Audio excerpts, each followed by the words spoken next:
अस्सलाम वालेकुम, welcome back. I am Hussain Sajid और हम डिस्कस करने जा रहे हैं एडीपी आईटी पंजाब यूनिवर्सिटी के एफिलिएटेड कॉलेजेस के लिए आईटी 204 डेटाबेस सिस्टम, उसका पास पेपर 2018 का।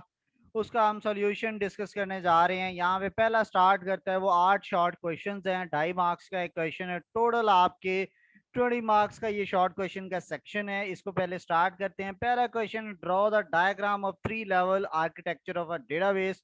तो ये डेटाबेस होती है, इसके 3 लेवल्स होते हैं, internal level, conceptual level and external level. Internal database जो होती है, इंटरनल लेवल उसका अंदरूनी मामलात को वो डील करता है, और उसके ऊपर मिडल में कंसेप्चुअल लेवल होता है, और यहाँ पे आपकी सारी मैपिंग हुई होती है। और ये मैपिंग के साथ फिर आपका एक्सटर्नल लेवल से जो यूजर है वो आपकी डेटाबेस के साथ इंटरेक्शन करता है। तो ये हमारा पहला शॉर्ट क्वेश्चन था। नेक्स्ट क्वेश्चन आता है, right the name of any 5 keys used in relational databases. तो ये वो डेटाबेसेस के अंदर यूज होने वाले कीज हैं, प्राइमरी की, फॉरेन की, सुपर की, कंपोजिट की, ऑल्टरनेट की एंड कैंडिडेट की। नेक्स्ट आता है, what is referential integrity rule. So referential integrity जो है ये प्रिजर्व करती है डिफाइंड रिलेशनशिप बिटवीन टेबल्स, यानी दो टेबल्स हैं उनके दरमियान में जो रिलेशनशिप्स होते हैं ये उनको प्रिजर्व करती है जब आप डेटा डिलीट या ऐड कर रहे होते हैं। यानी ये जो रिलेशनशिप होता है वो उसको सिक्योर करती है, वो मेक श्योर करती है कि उस रिलेशन के ऊपर कोई फर्क ना पड़े। It ensure that the key values are consistent across the table, कि टेबल के अक्रॉस जो की वैल्यूज हैं वो कंसिस्टेंट ही रहें। फॉरेन की क्या होती है कि ये वो एक कॉलम होता है जिसकी वैल्यूज जो हैं वो किसी दूसरे टेबल के प्राइमरी की से आप जो है वो ड्राइव करते हैं, और जो उसकी वैल्यू है वो आप डायरेक्ट फॉरेन की के अंदर आप डायरेक्टली ऐसे इंसर्ट नहीं कर सकते अगर उसके कॉरेस्पॉन्डिंग आपने दूसरे टेबल के अंदर प्राइमरी की के अंदर जो है वो एंट्रीज नहीं की। या फॉरेन की is a key whose values are derived from primary key from another table. a value cannot be inserted in a foreign key if it has no corresponding value in the primary key and the other relation table. Differential integrity जो है that requires that foreign key must have a matching primary key or it must be null. Okay या तो इसका matching primary की होनी चाहिए किसी दूसरे टेबल के अंदर, अगर नहीं है तो फिर इस फॉरेन की के कॉलम के अंदर जो वैल्यू है उसको नल होना चाहिए। अगर आप नए हैं और आपने अभी तक मेरा यूट्यूब चैनल सब्सक्राइब नहीं किया तब भी youtube.com पे जाइए, हुसैन साजिद ऑफिशियल यहाँ पे सर्च कीजिए, मेरा चैनल आपको मिलेगा, इसको सब्सक्राइब कीजिए। इसके अलावा अगर आप इंस्टाग्राम यूजर हैं तो आपको same user name Hussain Sajid official के साथ मेरा इंस्टाग्राम का अकाउंट है, जल्दी से इसको भी फॉलो कीजिए। और यहाँ पे आपको लर्निंग का काफी कुछ मिलता रहेगा, तो इसमें अप टू डेट रहिएगा। सेम यूजर नेम मेरे फेसबुक पेज का है, इसको भी लाइक करना मत भूलिएगा। और ये एक पेज मैंने बनाया हुआ है एफिलिएटेड कॉलेजेस के लिए, तो कोई भी मटेरियल होता है तो यहाँ पर जो है वो मैं शेयर करता हूँ। तो इस ग्रुप को एफिलिएटेड कॉलेजेस के नाम से है, तो इसको लाजमी ज्वाइन कीजिए। और यहाँ पर आपके पास भी कोई मटेरियल हो तो दूसरे स्टूडेंट्स के साथ शेयर कीजिए। सो वापस चलते हैं हम। नेक्स्ट हमारे पास क्वेश्चन आता है, what are disadvantage of data redundancy. Redundancy means एक से ज्यादा वैल्यूज भी होती हैं अलाउ। तो इससे क्या होता है, इसका डिसएडवांटेज क्या है कि अगर आपने एक से ज्यादा वैल्यूज उसमें भी रखी हैं तो it allows the data corruption caused by damaged और error sustained during the process of storage और transfer of data across the multiple locations. इसके अलावा क्या है, ये जो डेटा रिडंडेंसी है, it increase maintenance cost by requiring multiple copies of the same content to be maintained with costly data management programs. यानी महंगा भी पड़ता है क्योंकि आपका तो स्टोरेज भी ज्यादा यूज होती है, एक चीज एक से ज्यादा दफा स्टोर की गई होती है, तो ये भी इसका डिसएडवांटेज है। डेटा इंडिपेंडेंस का क्या मतलब है, this is a type of data transparency that matters for centralised DBMS. कि जो डेटा सेंट्रलाइज्ड डीबीएमएस होता है उसके लिए डेटा इंडिपेंडेंस जो है वो एक टाइप है डेटा ट्रांसपेरेंसी की। It refers to the immunity of the user application to changes made and the definition and organization of data. Data की organization and data की definitions के लिए जो changes made होते हैं उसके लिए जो user application होती है उसकी immunity के साथ data independence का concern होता है। Application program should not ideally be exposed to detail of data representation and storage. तो ये भी ये कहता है कि जो एप्लीकेशन प्रोग्राम है वो जो डेटा प्रेजेंट कैसे हमने किया हुआ है और उसको जो डिटेल्स हैं डेटा प्रेजेंटेशन की, रिप्रेजेंटेशन की, उसको ये एक्सपोज ना करे, उसको ये हिडन यानी सीक्रेट रखे, तो इसको हम डेटा इंडिपेंडेंस कहते हैं। What is the purpose of data dictionary? Data dictionary describes the meaning and purpose of the data element within the context of a project. यानी कि जो डेटा डिक्शनरी है, ये प्रोजेक्ट का जो स्कोप होता है उसके अंदर रहते हुए जो डेटा एलिमेंट का पर्पस होता है और उनका मीनिंग होता है उनको डिस्क्राइब करती है। इसके अलावा डेटा डिक्शनरी जो है वो उसी डेटा को, प्रोजेक्ट का जो डेटा होता है उसके लिए गाइडेंस प्रोवाइड करती है कि उस डेटा को इंटरप्रेट कैसे किया जाए, डील कैसे किया जाए, और इसके अलावा एक्सेप्टेड मीनिंग्स एंड रिप्रेजेंटेशन, इनको भी ये इसके लिए भी गाइडेंस प्रोवाइड करती है। Data dictionary also provide Meta data about data elements. तो डेटा डिक्शनरी जो आपके जो ऑलरेडी क्रिएटेड डेटा एलिमेंट्स होते हैं उनसे रिलेटेड ये आपको फर्दर जो है वो मेटा डेटा भी प्रोवाइड करती है। नेक्स्ट आता है what is domain of N attribute. So N attribute domain is a set of possible values for an attribute. All attributes have domain. Her attribute की डोमेन होती है और एट्रीब्यूट डोमेन की डेफिनेशन हम क्या करते हैं कि उस एट्रीब्यूट के लिए वो जो तमाम पॉसिबल वैल्यूज हैं उनको हम डोमेन कहते हैं। फिर डेटा जो डोमेन है इसके अंदर वैल्यूज की रेंज भी आती है, समटाइम डिस्क्रीट वैल्यूज होती है, गैप के साथ वैल्यूज होती हैं।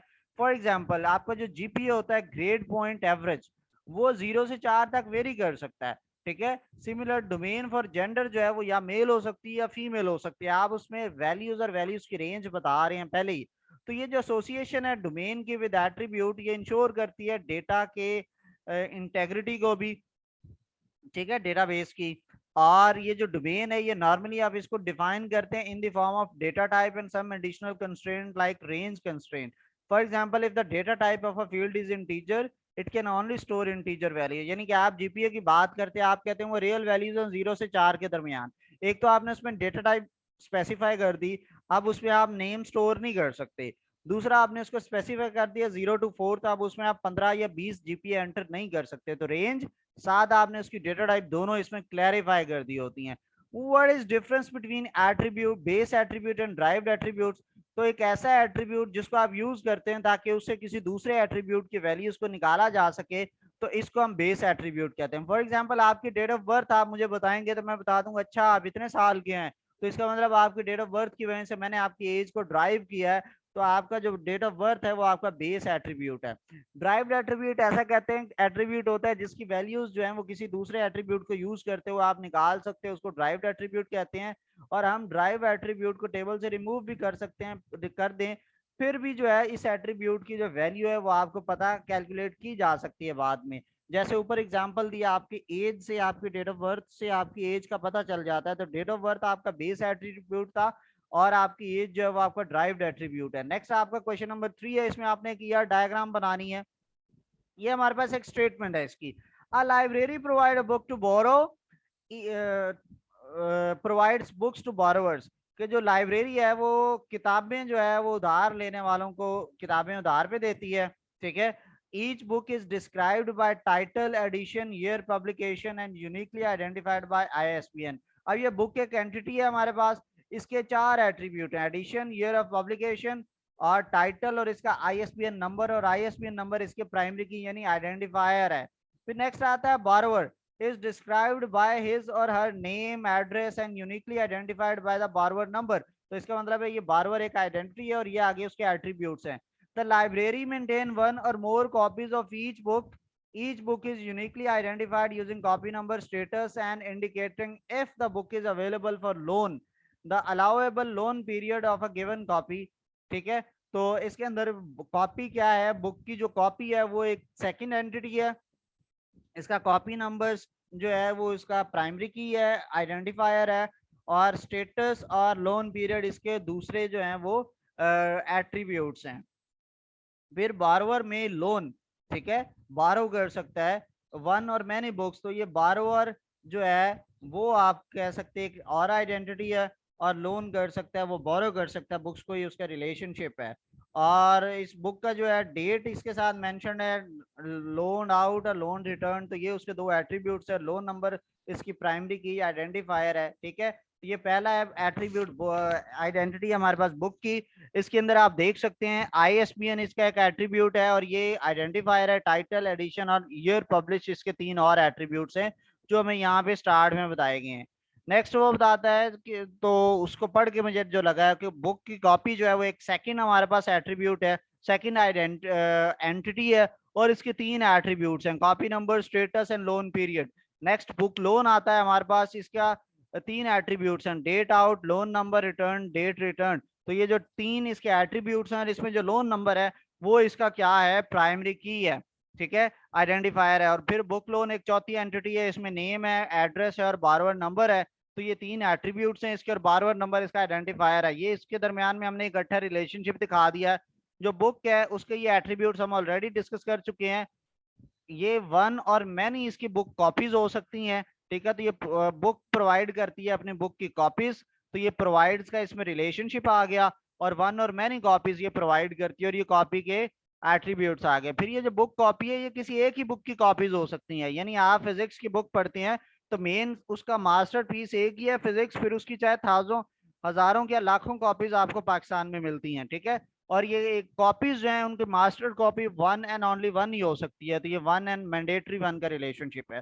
फिर ये जो बुक कॉपी है ये लोन बारवर को प्रोवाइड की जाती है, ठीक है। तो वो जो बुक लोन दिया जाता है, और बुक कॉपी इज लोन्ड, ठीक है, उसको आप लोन के तौर पे देते हैं। और बुक कॉपी जो है वो वन और मैनी पर्सन को दी जा सकती है, ठीक है। यानी जाहिर है बुक की जो कॉपीज हैं वो बहुत सारी हैं, तो आपके पास 10 बुक्स पड़ी हैं तो आप 10 स्टूडेंट्स को दे सकते हो, और मिनिमम को लेना चाहेगा तो वो एक ही को मिल सकती है, ठीक है। तो ये वन टू मैनी का इधर रिलेशनशिप आ गया। और इसके ये एट्रीब्यूट्स हैं, date return, loan return, date out. फिर ये बुक लोन है, ये कौन लेता है, बारवर लेता है, जो लेने वाला होता है उसको बारवर कहते हैं, और बारवर जो है वो बोरो करता है बुक को, बुक लोन को, ठीक है। तो उसके 3 एट्रीब्यूट्स हैं, एड्रेस, बारवर नंबर एंड नेम। और ये इसको बोरो कर रहा है, और ये बारवर है वो एक से ज्यादा बुक्स को ले सकता है, ठीक है।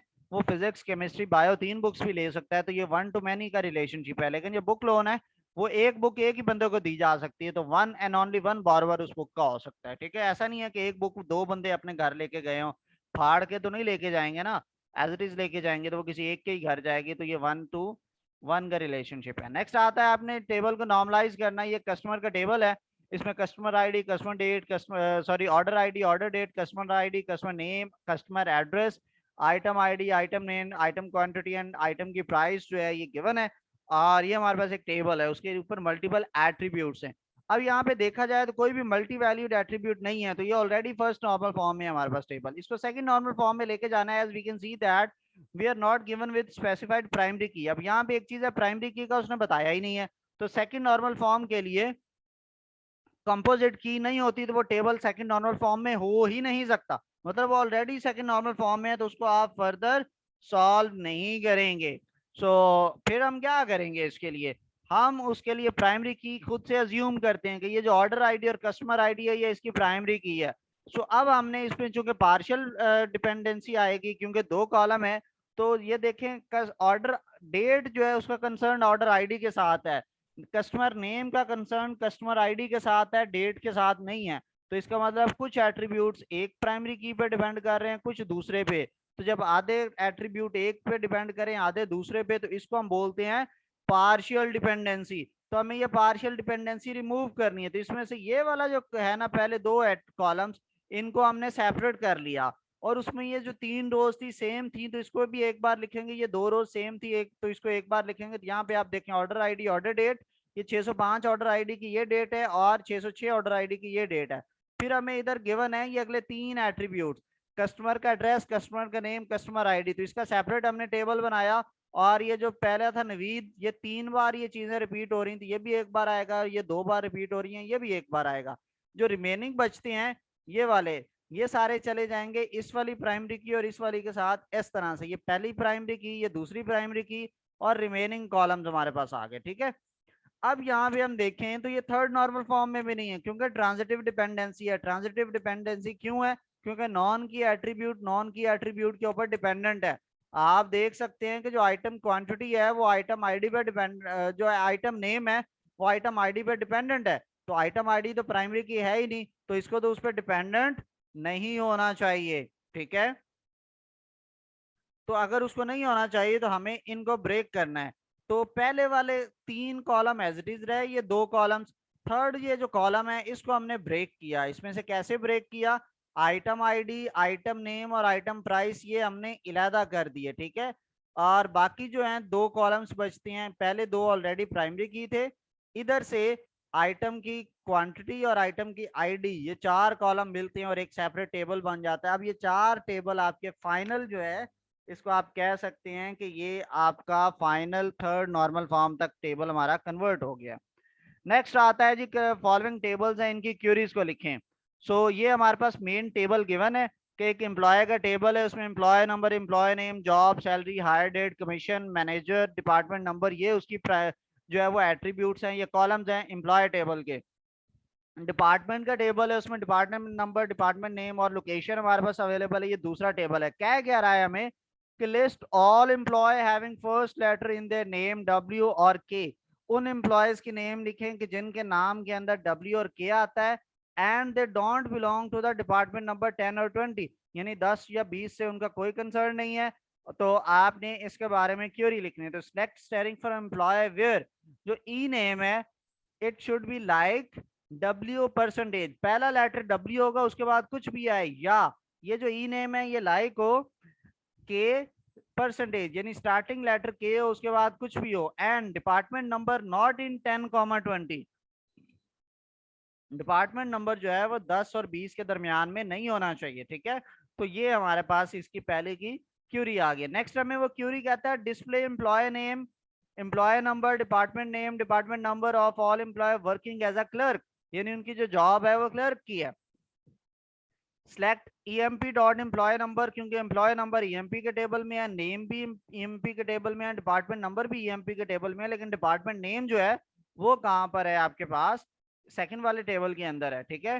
कहाँ से? एम्प्लॉय और डिपार्टमेंट नंबर से। जब आप कॉमा लगाते हैं तो वो automatically equi join, left join इस पे लग जाता है, और वो दोनों में से क्या आपको डिस्प्ले करेगा? दोनों में जो कॉमन वैल्यू है डिपार्टमेंट नंबर, उसकी बेस पर वो करेगा, और जो जॉब है वो क्लर्क की होगी, ठीक है। जॉब हमारे पास पहले कॉलम के अंदर आता है, तो ये ईएमपी डॉट जॉब जो है वो क्लर्क होगी। नेक्स्ट आता है write a query to display each department number, number of employees and average salary of the employ in the department, round the average salary. अब हमारे पास तो मिक्स एम्प्लॉयज होते हैं, हमारे पास मिक्स एम्प्लॉयज होते हैं, ठीक है। तो इनको क्या करते हैं हमने तो डिपार्टमेंट की बेस पे बताना है, और एक डिपार्टमेंट के 15 वैल्यूज हैं, तो हम इसको ग्रुप बाय करेंगे डिपार्टमेंट नंबर की बेस पर, ठीक है। तो हमने डिपार्टमेंट नंबर सिलेक्ट किया, जो एम्प्लॉयज हैं डिपार्टमेंट नंबर के अंदर उनको हमने काउंट किया। जब आप ग्रुप करेंगे तो वो फिर एम्प्लॉय नंबर उसमें जितनी वैल्यूज होंगी उस कॉलम में वो उनको काउंट कर देगा। फिर आपने जो एवरेज सैलरी है उसके पहले एवरेज निकालेंगे, और इस पे राउंड का फंक्शन लगाएंगे कॉमा 2 रख के, तो वो उसको राउंड कर देगा 2 डेसिमल प्लेसेस तक एवरेज को, from employ and group by department number. Last आता है find the name of the most recently hired employed. तो आप पहले तो तमाम रिसेंट हायर एम्प्लॉयज की डिटेल्स निकालते हैं, और वो कैसे आता है? सिंपल से select max hire date from employer table, so select e name from emp where hire date in this column, ठीक है।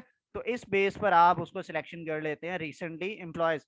ये बेसिकली आपको select max hire date from EMP, latest जो डेट होगी मैक्सिमम आपकी एंट्री वाली latest date, सबसे higher date, उसके अंदर जितनी वैल्यूज होंगी ये सारों को सिलेक्ट कर देगा, और फिर उसमें से उन सब के वो ई नेम को 1 बाय 1 सबको आपको शो करवा देगा, ठीक है। तो लास्ट हमारे पास नेक्स्ट हमारे पास आती है कि display all employ who are either working in accounts department और वर्किंग एज अ मैनेजर, और आपने इसको एम्प्लॉय नेम की बेस पर सॉर्ट करना है। तो select asterisk from EMP and department, यानी एम्प्लॉयर डिपार्टमेंट दोनों से आपने सिलेक्ट करना है। वेयर डिपार्टमेंट का जो नेम है, डिपार्टमेंट के टेबल में डिपार्टमेंट नेम वो अकाउंटिंग है, या एम्प्लॉय के टेबल में जॉब मैनेजर है, उनको सिलेक्ट करना है, और आपने ई नेम की बेस पर इसको असेंडिंग ऑर्डर में अरेंज कर देना है। अगर आपने अभी तक मेरा यूट्यूब चैनल सब्सक्राइब नहीं किया तो youtube.com ओपन कीजिए, और यहाँ पर आप मुझे सब्सक्राइब कीजिए। इसके अलावा आप हर स्लाइड के लेफ्ट पे मेरा एक व्हाट्सएप नंबर देख सकते हैं। आपकी क्लास का मेरे साथ ग्रुप नहीं बना हुआ तो मुझे टेक्स्ट कीजिए, मैं आपका एक व्हाट्सएप ग्रुप क्रिएट कर देता हूँ, अपनी पूरी क्लास को उसमें ऐड कीजिए। आपका कोई भी सवाल होगा आप ग्रुप में पूछिएगा, इंशाल्लाह मैं अपने फ्री टाइम में आप सबको आंसर करूंगा। अपना ढेर सारा ख्याल रखिएगा, मिलते हैं अगली वीडियो में, तब तक अल्लाह हाफिज।